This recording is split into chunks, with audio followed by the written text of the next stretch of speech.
বিসমিল্লাহির রহমানির রহিম। সবাই কেমন আছেন? আশা করি ভালো আছেন। আজকের বিষয় হচ্ছে আমরা কিভাবে শরীর সুস্থ রাখবো।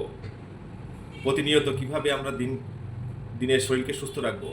আসুন জেনে নেই। শরীর সুস্থ রাখতে হলে নিয়মিত ব্যায়াম করা উচিত, সুষম খাবার খাওয়া উচিত, পর্যাপ্ত পরিমাণে ঘুম এবং বিশ্রাম নেওয়া উচিত, পর্যাপ্ত পরিমাণে পানি পান করা এবং মানসিক চাপ কমাতে চেষ্টা করা উচিত।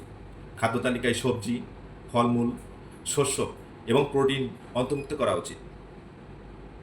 নিয়মিত ব্যায়াম যেমন হাঁটা, দৌড়ানো, সাঁতার কাটা বা যোগ ব্যায়াম ইত্যাদি করলে সাধারণত আপনি সুস্থ থাকবেন। সুষম খাদ্য যেমন ফল, সবজি, গোটা শস্য এবং চর্বিযুক্ত খাবার খান। পর্যাপ্ত পরিমাণে ঘুমান। দিনে 7 থেকে 9 ঘন্টা ঘুমানোর চেষ্টা করুন, এতে করে আপনি সুস্থ থাকবেন।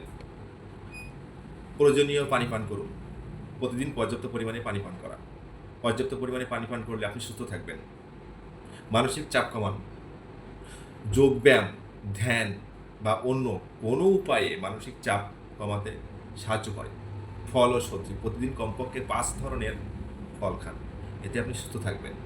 প্রোটিন যেমন মাছ, মাংস, বাদাম ইত্যাদি খান, এতে করে আপনি আপনার প্রোটিনের অভাব পূরণ করবেন, এতে আপনি সুস্থ থাকবেন। সুস্থ চর্বি যেমন অলিভ অয়েল, বাদামের তেল ইত্যাদি খান, সুস্থ থাকবেন। কম চিনি ব্যবহার করুন, যেমন চা, কফি ইত্যাদি আমরা খাই, চিনি পরিহার করুন। অতিরিক্ত চিনি শরীরের জন্য ক্ষতিকর। প্রক্রিয়াজাতকরণ খাবারও কম খান। অতিরিক্ত এছাড়া ধূমপান ও মদ্যপান পরিহার করুন। সকালে ঘুম থেকে উঠুন এবং শরীরের শীতল বাতাস গায়ে লাগান, এতে আপনি সুস্থ থাকবেন, মন ভালো থাকবে, শরীর সুস্থ থাকবে, মেজাজ ঠিক থাকবে। তো আশা করি এগুলো মেনে চলবেন, দেখবেন আপনি সুস্থ আছেন।